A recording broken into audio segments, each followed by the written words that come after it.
ये आप देख सकते हैं कि यहाँ पर वो अभी कैनोन में है, फुकेट में है। यहाँ पर 3 बीचों का एकदम बेहद खूबसूरत नज़ारा है। यहाँ पर बहुत सारे लोग भी आ गए हैं, हज़ारों की और लाखों की तादाद में यहाँ पर ये लोग आते रहते हैं। और यहाँ पर ये बहुत ही खूबसूरत 3 बीचेस का इकट्ठा ये नज़ारा है। यहाँ पर इतना खुशनुमा माहौल भी है। आप देख सकते हैं कि यहाँ पर बीच ही नहीं, यहाँ पर ग्रीनरी भी है, काफ़ी रेन फॉरेस्ट है, काफ़ी यहाँ पर ग्रीनरी है।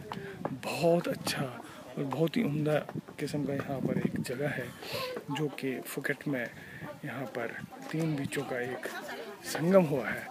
ये संगम जो है बहुत ही उम्दा हो रही है। ये बब्बी भी आप देख सकते हैं, बब्बी भी बहुत कुछ वहाँ पर पड़ गया, दाएँ बाएँ देखने लेने की कोशिश कर रहा है।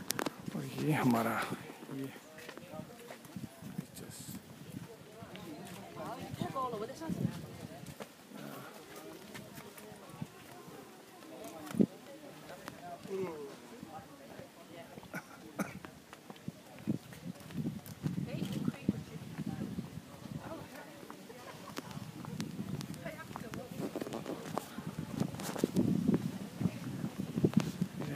जी भी है, बुब्बू भी है। Baik zijn je bij begin hier en ik ga karm beach. But first class go khosh per zo waar kar ben. Wisdom magazine. Yes, Mr. Man. So ready for the goal? Okay lah.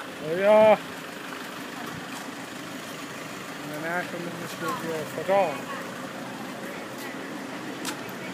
This is the Karun.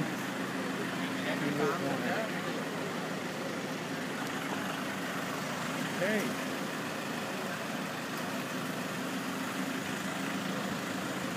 A lot of people here.